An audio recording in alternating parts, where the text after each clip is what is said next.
তো দেখো বন্ধুরা, আমি এখন কি করছি দেখো, কড়াইতে একটু ঘি দিয়ে দিয়েছি। তারপর ঘিটা গলে যাওয়ার পরে আমি ওতে সুজি দিয়ে দিলাম। 1 প্যাকেট সুজি রান্না করলাম।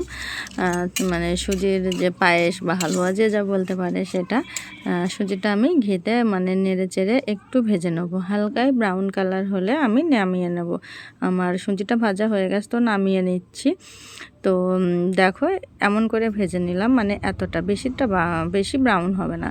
এবার আমি অল্প পরিমাণ দুধ ছিল ঘরে, সেই দুধটুকু দিয়ে দিলাম, আর একটু পানি ছিল সেটুকুও দিয়ে দিলাম। তো দেখো, আর এদিকে আমার সুজিটা গাঢ় হয়ে গেছে। এবার আমি কিছুক্ষণ জাল দেওয়ার পরে এবার আমি কি করব না, একটু খেজুরের গুড় দিয়ে দিচ্ছি। চিনিও দিয়েছিলাম, কিন্তু একটু খেজুরের গুড় দিচ্ছি ফ্লেভারটা আসার জন্য। আর এদিকে আমার সুজিটা ফুটতে শুরু করেছে, তো প্রায় নামানোর দিকে চলে এসছে, অনেকটা হয়ে গেছে। এবার আমি নেড়েচেড়ে একটু মানে ঘন করে নিচ্ছি। তো এইভাবে কারা কারা সুজি রান্না খেতে পছন্দ করো বলো, মানে খেজুর গুঁড়ো দিলে তার স্বাদই আলাদা।